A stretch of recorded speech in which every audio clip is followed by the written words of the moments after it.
Kyle Rittenhouse, victim or vigilante? Now it's time for the jury to decide. Deliberations begin tomorrow. The arguments are over. Joining me now is Richard Gabriel, jury consultant, has worked with attorneys on the O.J. Simpson and Casey Anthony case. Big deal. All right, good to have you. Thank you, sir. Good to be here, Chris. All right, so first, the idea of the judge's instructions, I found them very confusing, long-winded, but what usually resonates and not with a jury, no matter what the instructions are? Well, there's a lot of the basic instructions. Jurors typically get very confused with instructions. It's not that unusual. And, a lot of times they don't pay much attention to the instructions. However, when it comes time to certain instructions on some of the self-defense elements, on some of the provocation elements, that's where jurors can pay attention, depending upon what the disputes are in the jury room. So when those jurors get to that verdict form and they start debating, is this self-defense, is it not self-defense, does it meet this criteria, that's when they may turn to the instructions. Otherwise, a lot of it is kind of a bunch of noise that they sort of go, okay, what do we think this case is about? Not being sequestered. What does that mean?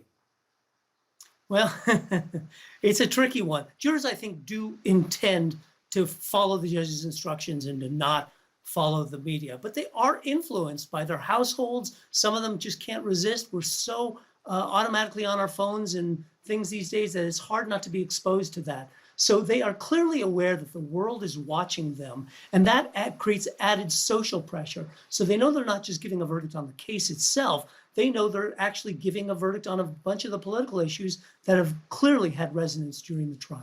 How much of their decision winds up being consumed by having had access to the defendant's testimony directly? Oh, it's critical. And it's critical for a particular reason, because Kyle Rittenhouse and his intent, his motivation becomes critical in this, whether he's the villain or the victim, whether he's the helper or the instigator. Jurors really have to take a look at, who is this guy? Did he go to Kenosha to actually carry out some plan to assault these rioters, to be a vigilante? And that really is going to be one of the key questions in their mind, even though technically the instructions say that he only has to be the instigator in that moment with each of these three victims. So his testimony, how they see his motivation, becomes critical in this case. Especially because under the state law, yes, they're always going to have to think about whether they would have done that. But the specific instruction is, no, you have to think about him. This 17-year-old in that situation, was it reasonable for him to think that, not you?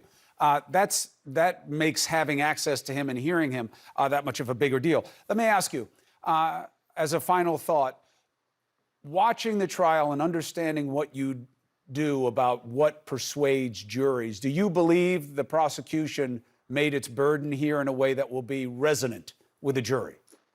Well, it's a difficult question, because all the personal is political and the political is personal. So this is why jury selection becomes so important, because it's about the story that is told, which is why the defense spends so much time talking about Kyle Rittenhouse's perspective in their closing argument today.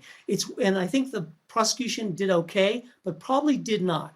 Both sides will trade on the fear of the jury's fear in a Kenosha community about whether they want somebody like Kyle Rittenhouse to come and protect them, or whether they in Kenosha also feel like they want to be afraid of an active shooter in the community. So aside from evidence and burdens and testimony and legal instruction, jurors are looking at, what's the story I most believe?